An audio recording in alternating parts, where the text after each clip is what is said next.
I've come to realize something really interesting. There is, I know in Judaism we don't speak a lot about it, but there is the Satan. There is a dark force, and it's real. In other words, of course, we take in information through our senses. So I assume what I see is real, what I hear is real, what I smell, what I taste, what I touch. Then, of course, we take in information through our mind, where obviously there is a God that makes it all happen. But the way God set it up is that within us, we have three basic consciousnesses. We have our sensory consciousness, which senses the world around it. Very important. You wouldn't, if you didn't know, if you couldn't sense, you wouldn't know where to go, what to eat, etc. Then you have your spiritual consciousness, a sense of something greater than the physical, something of God, something of goodness, something more than meets the eye, something ethical, important, values. But there's also a force, and most of us deny its existence. I have a cousin who's very bright, and he said that the best trick the Satan created is that you think he doesn't exist, but he does exist. And within ourselves, whenever a person takes pleasure in something that is sadistic, I mean, even think about jokes. So many jokes are, in a way, putting someone down. A guy comes in, he's stuttering or whatever. Why do people think that's funny? The answer is there's a part of us that actually is sadistic, that enjoys being over someone. Why do you think people like power so much or winning? It's this part in us which we don't acknowledge as evil, but it is evil because putting another person down is evil. And therefore, once we acknowledge that evil, the force of demeaning or diminishing, certainly degrading another person, I'm not trying to be political, but Obama's a perfect example of this.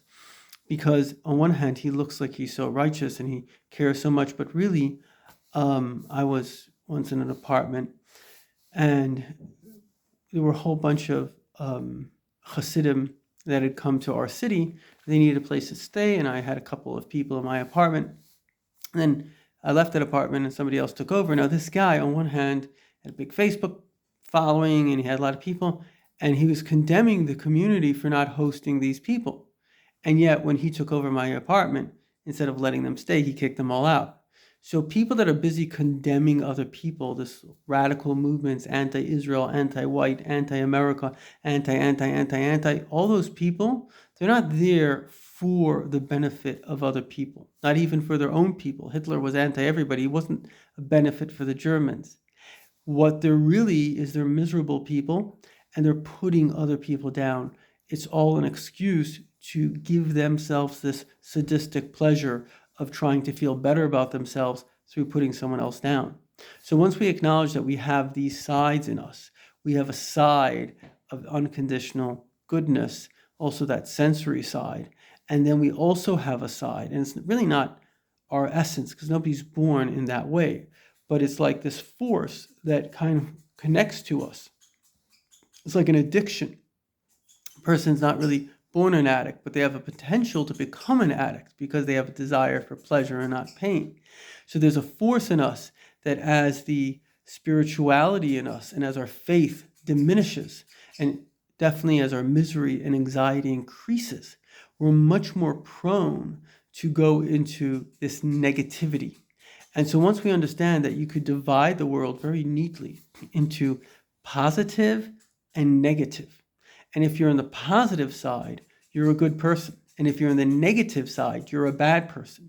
Because the one definition of good and bad that every single human being can accept is don't do to another person that which you don't want them to do to you. It's in Christianity, it's in Islam, and it's in Judaism. Don't do to someone else that which you don't want them. Nobody wants to be put down by anyone else, point blank. And so if anybody's busy condemning and demeaning and degrading, that person has been captured by the dark side.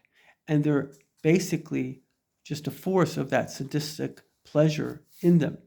And this is also in relationships. And if you're in a relationship and you're putting someone down or you're getting put down by someone, you or that person has been captured by the dark side. Because anytime that we're putting someone down, that's darkness. If we're lifting someone up, that's light. And this is really the three options that we have in life, because there's also kind of a neutral option. I'm not putting anyone down, but I'm not picking anyone up. So basically, I'm just a decent human being, which is not a bad thing in its own right. However, you're still susceptible to the dark side because you haven't made an actual decision to be a person that will give light to the world, that will elevate people, that will love people, that will try to help the downtrodden. So it's very important to understand that throughout all of human history, you have these three types of people. You have the positive, the good, really the saints that are just looking to uplift anyone and everyone. And then you have the neutral.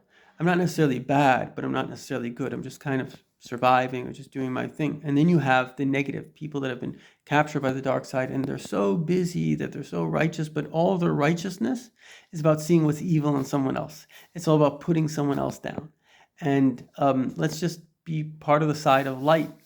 It says, the Baal Shem Tov says, in heaven there are two chambers. In one chamber they can find good in the most wicked person. In the other chamber they can find bad in the most righteous person. If you want to know who you are, ask yourself, am I finding good in people or am I finding bad in people? And ultimately, our choice in life must be that I'm the person that's going to find good in people. I'm going to do good to people. And that will redeem you because that's your truest self. It's not your Satan. It's not this negative force. That is God. That is you. That is your higher spiritual self. Good luck.